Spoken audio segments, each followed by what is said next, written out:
თქვენ რას ფლობდით 10 წლის ასაკში არ ვიცი, მაგრამ მე უბრალო კამარიც არ მქონდა. 10 წლის ნიკოლოზ გაბედავას კი 14 მედალთან ერთად საჩემპიონო კამარიც აქვს. ეს ყველაფერი მან 2 წელში საქართველოს და მის ფარგლებს გარეთ ჩატარებული ბრძოლებით შეძლო. ყველაფერი ტაიკვანდოთი დაიწყო და კიკბოქსინგით გაგრძელდა. სპორტისადმი უზომო სიყვარულისა და თავდაუზოგავი შრომის შედეგების სანახავად პატარა ჩემპიონს სენაკში კომპანია ოქტაგეარის მხარდაჭერით ჩავაკითხეთ.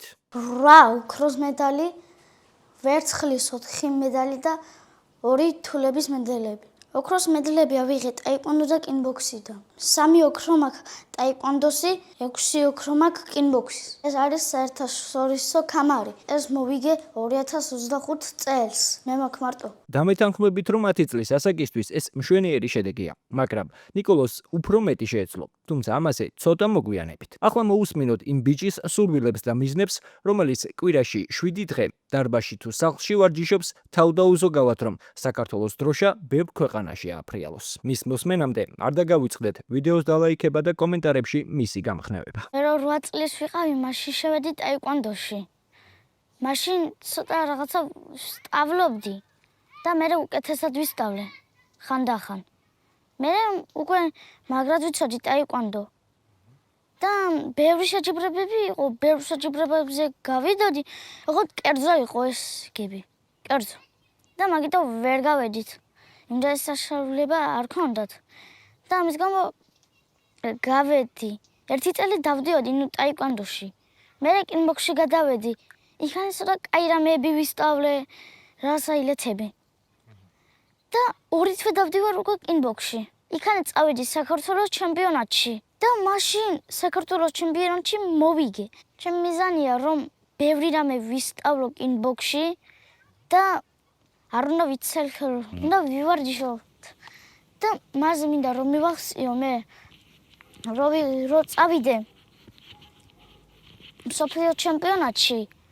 ძალიან კერძო არა ის მსოფლიო ჩემპიონატი. სახელმწიფოა.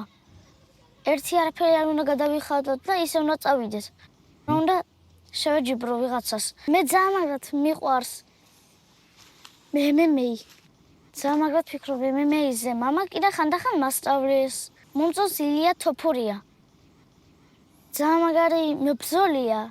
კიდე მიგის ძმა. ძალიან მაგრად მომწონს, იმიტომ რომ მაგრად ვფიქრობს MMA-ზე. და ერთი წაგება რო არ აქვს. მეც მინდა რომ გავხდე ისეთი როგორც ილია თოფურია და როგორც მერაბ დვალიშვილი. და იმდენი არ მაქვს მე რომ ენერგი რომ გავხდე ილია თოფურია მეორე. რა არ გაქვს ბოდიში? იმდენი საშუალება არ მაქვს რომ გავხდე მეორე ილია თოფურია. ბევრია წასასვლელი, ოღონდ იმას ბევრი უნდა ფული რო წავიდე. მაგრამ თავარია რომ მონდომება, ხო? თუ მოინდომებ და სული ვარჯიშებ, მაშინ გავხდები მსოფლიოს ჩემპიონი. ნამდვილად, ყოჩახ. მე ნაბში მომწონს რომ ის ძალიან ძლიერია და სამშობლო უყვარს მაგრად. რო უყურებ ილიას ბრძოლას და მერაბის ბრძოლას. არის რამე ისეთი, რაც მოგწონს და რაშიც ბაძავ და გინდა რომ აი მათნაირად გააკეთო? ნოკაუტი. ნოკაუტი? და აი როგორ აკეთებენ ამ ნოკაუტს? წინა ხელით ატყუებენ და მეორე ხელით წარეთ ატყამენ. იცი შენ ეგ როგორ უნდა გააკეთო? მუშაობ ხოლმე მაგას? ხო, ნოკაუტს მუშაობ. ძალიან კარგი. მე შენთან გავუმატანე საჩუქარი.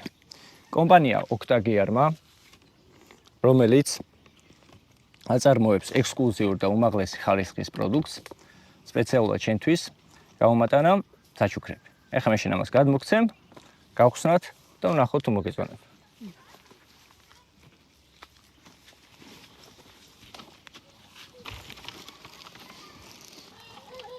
თათმანები.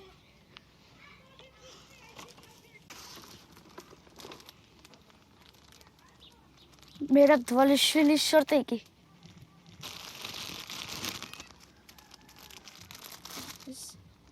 ილია თოფურიას. სამაგარი ხალხსმანი. ილია თოფურიას შორტიკი. მოგწონს? ძალიან. ადლობა ყველას რომ დაგეხმარეთ და რომ გამახარეთ. აი ხარ. ჩვენ საქართველოს გაუმარს ჯოს. გაიხარე წარმატებები. მადლობა ოქტაგიარს მხარდაჭერისთვის. რა თქმა უნდა, ნიკოლოზმა საჩუქრები მაშინმე მოირგო და ვარჯიში განაგზო.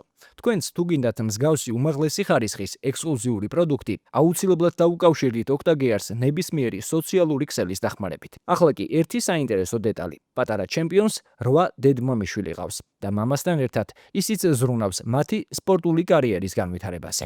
პატარა ჩემპიონზე, მის წინაშე არსებულ პრობლემებზე და გამოწვევებზე ცხრაშვილის მამა რომეო გაბედავა გვესაუბრა. მისი გაჩერება შეუძლებელია, არ ვიცი რა, თუ რამე არის ბრძოლები, ყოველ წუთს ითხოვს ჩხუბს, დაჟე მასწავლებელსაც ეუნებოდა, არის როდის იქნება ჩხუბები. უნდა ყოველთვის გასვლა და სისხლში, გულში, სულში მისი ბრძოლის ეს არ რომელსაც მას უყვარს და მისი გაჩერება შეუძლებელია. კიკბოქსინგში სადაც ჩხუბი ქონდა, პირველი ადგილი აიღო, რამოდენიმე დღეში კიდე ფოთში გაიმგზავრა ბავშვი, იქაც კიკბოქსინგში პირველი ადგილი აიღო და მერე ახალქალაქში 2025 წელს სადღაც 17, არ ვიცი 19 რიცხვი იყო, იქაც ბავშვმა კამარზე იბრძოლა, სადაც სცენაში არავის არ ქონდა ეს კამარი აღებული და 9 წლის ბიჭმა მაგ დროს მოიპოვა ეს კამარი კაირჩი იჩხუბა ამ ბავშვმა. სომხეთში გაიმგზავრა, სომხეთში კიდე მოიპოვა ოქროს მედალი და ამის გარდა კიდე უკვე დღეს 2025 წელს 16, 17, 18 ივნისს მიმდინარეობდა საქართველოს ჩემპიონატი, სადაც 18 დღის გადასული იყო ბავშვი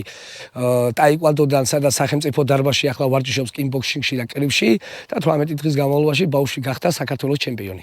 ახლა არის გოჩა ვაჰანია, გოგი ვაჰანია ძმები არიან, ოფიციალური სახით სახელმწიფოში არიან ჩვენთან სენაკის დარბაზში, სადაც ამ ბავშვს ახლა თითქმის 2 თვეა უკვე ვარჯიშობს. ნაკრებს ველოდებით ნაკრებში გასვლას. ნაკრებში უნდა გამოიძახონ ნიკოლოზი იმისთვის რომ საქართველოს მოიგო და მე ნაკრების მერე მიმდინარეობს სომხეთი, რა ვიცი, გერმანია და ნახოთ იქით როგორ იქნება და უფლის წყალობით ყველაფერი კარგად იქნება მჯერა მაგის. ფიქრი ჩემი არის და ოცნება მაგ პატარა ბიჭის არის ნიკოლოზის ის რომ უნდა ტაილანდში მოხვედრა, რათა ტაილანდი არის კრივი და კინგი, რომელსაც თელ საქართველოში და მსოფლიოში შემოტანილი. ვკითხე ისე რა გინდათ, მეთქი მამიკო მეთქი და მინდა რომ უფრო გამოცდილება მივიღოვო, უფრო მეტი წარმატება და უფრო მეტი გონება ფსიქოლოგიურად ყველანაირად გამოცდილება მივიღო და როდესაც უკვე მოხდება მსოფლიო ჩემპიონატიო, მინდა მსოფლიო ჩემპიონატში მივიღო მონაწილეობა და გავხდე მსოფლიო ჩემპიონიო. არის გასვლები გერმანიაში, საფრანგეთში, თურქეთში, სომხეთში გასვლები იყო, სადაც ფინანსურად გვიჭირდა გასვლა. იმიტომ რომ შეიძლება თვეში აღმოჩნდეს 2-3 ჩხუბი, წელიწადში 30-50 ჩხუბი და როგორია ვერ მიდიხარ, გინდა გასვლა და ვერ მიდიხარ, ეს ყველაფერი იყო ფინანსური სიტუაციაში, რომელსაც ვიჭედებოდით და ვერ გავედით ბევრ ადგილებზე. 2025 წელს ნიკოლოზის მაშინ როდესაც ის ტაიკვანდოში იყო, მაშინ კანადასთვის ემზადებოდა მსოფლიო ჩემპიონატისთვის, სადაც ჩვენ გვჭირდებოდა დიდი თანხა. სადაც იმ თანხაზე, ნიკოლოზის ჰქონდა იმის შანსი, რომ მას დაახმარებოდა ადამიანი, მაგრამ იყო ისეთი ვარიანტი, რომ მასწავლებელი თუ ვერ მედის, იქ მოსწავლე ვერ წავა, იმიტომ რომ მისთვისაც არ იყო თანხა დაფინანსება, რომ ის წასულიყო. ამიტომ მსოფლიო ჩემპიონატში ვერ მოხვდით. 9 შვილის მამა ვარ, რომეო გაბედავა და 4 ბიჭი მყავს, 5 გოგო მყავს, ახლა შემეძინა 13 ივნისს პატარა გოგო ბარბარე. ახლა ჯერ ყველაზე პატარები ერთი არის 2 წლის თორე, დანარჩენი ნიკოლოზი როგორც 10 წლის, 6 წლის და 7 წლის ბავშვები არიან, რომელსაც ეს ბავშვებს თვითონ თავი ძმაც ავარჯიშებს. ავტომატურად არ არსება კვირაში 4-ჯერ 5-ჯერ მაინც გამოყავს აქანე, ასევე კიდე სახში კიდე ავარჯიშებს და თვითონაც რაღაცები ილეთები ისწავლის და თვითონაც ახლა ბავშვები არიან და როგორც კი სექტემბერში ბავშვებს მოხდა რაღაც სიტუაცია ესეთი თუ შევედით, ბავშვები როგორც შევლენ, მონდომება აქვს ამ ბავშვებს კიდე მაგარი. და მე პირიქით მიხარია რომ ძმები იქნებიან სპორტსმენები და წინსვლა და წარმატებას მიაღწევენ და ასევე ჯანმრთელობისთვის და ჩანსახსოვრებისთვის ყველაზე კარგია ეგ. წარმატებები ვუსურვოთ გაბედავებს. დარწმუნებული ვარ, ნიკოლოზი ილიას მსგავსად კიდევ არაერთხელ შეძლებს ქამრის მოპოვებას და ჩვენი ქვეყნის გახარებას. თქვენ კი მანამდე არ დაგავიწყდეთ ვიდეოს დალაიქება და კომენტარებში ნიკოლოზის განხნევება. ასევე, ვინც ამარხს თვალსად ევნებთ, იცით რომ უკვე მესამე წელია ვცდილობ მოგიყვეთ წარმატებულ ქართველ სპორტსმენებზე. თუ გაქვთ სურვილი, თქვენი ნებისმიერ სპორტის სახეობაში მიღწეული წარმატების შესახებ ყველამ გაიგოს, მომწერეთ ნებისმიერ სოციალურ ქსელში. რომ არ გამოგჩეს ეს და სხვა საინტერესო ინფორმაციები, რა თქმა უნდა, გამოიწერე არხი და ჩართე ზარის ლайკი.